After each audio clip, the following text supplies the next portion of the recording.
Hello YouTube family, I hope તમે બધા લોકો મજામાં હશો। આજે આપણે બનાવવા જઈ રહ્યા છીએ ચીકપીસ એટલે કે ચણા, દેશી ચણાની કટલેસ। એના માટે મેં 7 થી 8 કલાક સુધી દેશી ચણા પલાળીને રાખ્યા હતા।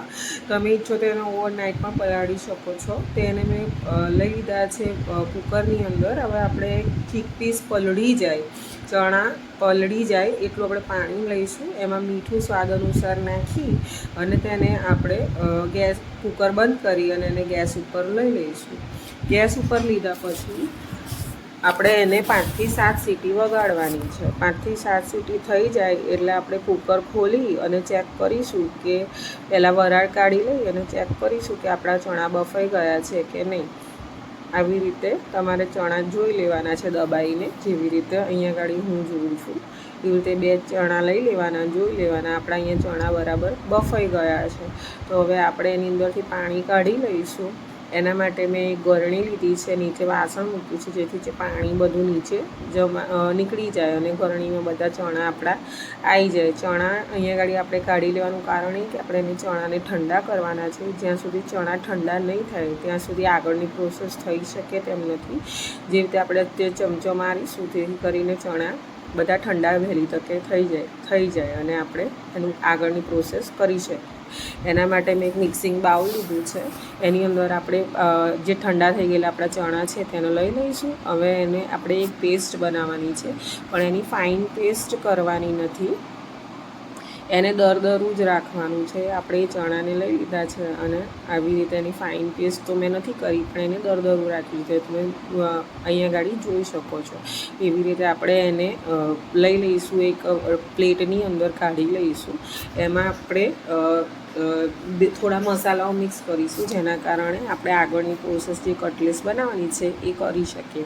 એના માટે મેં અહીંયા એક ડુંગળી લીધી છે, એ ફાઇન ચોપ્ડ કરેલી છે, ઝીણી ઝીણી સમારેલી ડુંગળી લીધેલી છે, એક જ લીધી છે। એના પછી મેં અહીંયા લાદુ લસણ મરચાંની પેસ્ટ લીધેલી છે, એ તમે તમારા ટેસ્ટ અકોર્ડિંગ લઈ શકો છો। એના પછી એક બાફેલો બટાકો અહીંયા મેં લીધેલો છે। બાફેલો જે બટાકો છે એને મેં ક્રશ કરીને રાખ્યો હતો, એક જ છે એ મેં લીધેલો છે અહીંયા ગાડી બાઇન્ડિંગ માટે। એના પછી મસાલામાં આપણે લઈશું અડધી ચમચી હળદર, મરચું તમે તમારા ટેસ્ટ પ્રમાણે, લાલ મરચું છે એ તમે તમારા ટેસ્ટ પ્રમાણે લઈ શકો છો। અહીંયા મેં અડધી ચમચી જેટલું મરચું લીધેલું છે મેં મારા ટેસ્ટ પ્રમાણે। એના પછી તમે અડધી ચમચી એની અંદર ગરમ મસાલો નાખવાનો છે। ગરમ મસાલો નાખ્યા પછી એની અંદર 1.5 ચમચી જેટલું મેં આમચૂર પાવડર નાખ્યો છે। તમે આમચૂર પાવડર ના હોય તો ચાટ મસાલાનો બી ઉપયોગ કરી શકો છો। એના પછી મીઠું છે એ સ્વાદ અનુસાર લીધેલું છે મેં અહીંયા, તમે તમારા ટેસ્ટ અકોર્ડિંગ મીઠાનું વધારે ઓછું કરી શકો છો। એના પછી બાઇન્ડિંગ માટે મેં અહીંયા ગાડી ચણાનો જે લોટ આવે ને એ 3 ચમચી ચણાનો લોટ લીધેલો છે, જેથી કરીને આપણે એને વ્યવસ્થિત રીતે બાઇન્ડિંગ કરી શકીએ।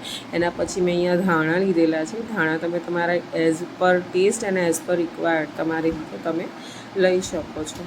એને લઈ લીધા પછી આ બધી વસ્તુઓને આપણે મિક્સ કરવાની છે, અને આપણે હાથથી જ મિક્સ કરીશું, જેથી કરીને બધો જે મસાલો છે બધો એકરસ થઈ જાય અને દરેક જે પોર્શન છે એ દરેક જગ્યા ઉપર બરાબર મસાલા, હળદર મરચું અને દરેક મસાલો વ્યવસ્થિત રીતે આવી શકે એવી રીતે આપણે બધો મસાલો છે અહીંયા ગાડી મિક્સ કરી લેવાનો છે। મિક્સ કરી લીધા પછી મેં આને કટલેસનો જે નોર્મલ શેપ હોય છે એ આપ્યો છે। અહીંયા ગાડી મેં એને ગોળ ગોળ લઈ અને એને ગોળ જ વાળી લીધા છે, અને એને નોર્મલ જે કટલેસનો ટેસ્ટ સાઇઝ હોય એ પ્રમાણે મેં લઈ લીધેલું છે।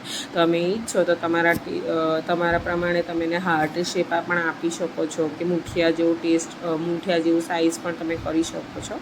તમે તમારા અકોર્ડિંગ એને ઈચ્છો એ પ્રમાણે તમે કરી શકો છો। અહીંયા મેં ગોળ જે નોર્મલ હોય છે એ જ શેપ કર્યો છે।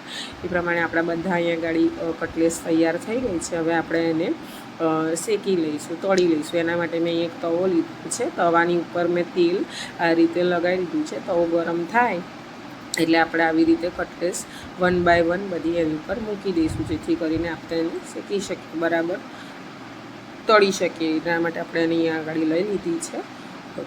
એને લીધા પછી આપણે 2 થી 3 મિનિટ સુધી ધીમા ગેસે જ્યારે તવાની ઉપર આપણે કટલેસ મૂકતા નથી ત્યારે તવો ફાસ રાખી અને તવો ગરમ કરી લેવાનો છે. તે પછી જેમ કટલેસ મૂકીશું એમ તવો ધીમો કરી લઈશું. ધીમા ગેસ ઉપર એને 2 થી 3 મિનિટ સુધી શેકી અને ફરી આવી રીતે ઊંધું ફેરવી દેવાનું છે, જેથી બંને બાજુ શેકાય આપણી કટલેસ. એટલે હવે એને ફરીથી મેં ઊંધી કરી લીધી છે અને એની બીજી બાજુ પણ એવી જ રીતે આપણે 2 થી 3 મિનિટ સુધી શેકી લેવાનું છે આ રીતે. અને તૂટી ના જાય એ રીતે આપણે એને ફેરવીશું, જેથી કરીને એ વ્યવસ્થિત રીતે બંને બાજુથી શેકાય અને તૂટે નહીં. અહીંયા મેં બીજી બાજુ જ્યારે ફેરવ્યું ત્યારે થોડું તેલ લગાવ્યું હતું, જેથી કરીને બંને બાજુ વ્યવસ્થિત રીતે શેકાઈ જાય. તમે એ રીતે કરી શકો છો, અથવા તો ઈચ્છો તો તેલ તમે જે નીચે લગાવેલું છે એના ઉપર અકોર્ડિંગ તમે ફેરવી અને લઈ શકો છો. એવી રીતે મેં અહીંયા ગાડી લઈ લીધું છે. હવે 2 થી 3 મિનિટ થઈ ગઈ છે, એટલે આપણે એને ફરીથી ફેરવી લઈશું, જેથી કરીને બંને બાજુ વ્યવસ્થિત રીતે શેકાઈ જાય. આથી 2 થી 3 વખત તમે કરશો એટલે તમારા આ જે કટલેસ છે એ અંદર સુધી બરાબર શેકાઈ જશે અને તમને યોગ્ય મસ્ત અને ટેસ્ટી એવી આપણી ચણાની કટલેસ તમને મળી જશે. એના માટે તમે 2 થી 3 વખત આને ફેરવશો તો થઈ જશે. આ થઈ મારી રીતે કટલેસ તૈયાર થઈ ગઈ છે અને મેં ગ્રીન ચટણી સાથે સર્વ કરી છે. તમે આ રીતે કરી શકો છો. Thanks for watching.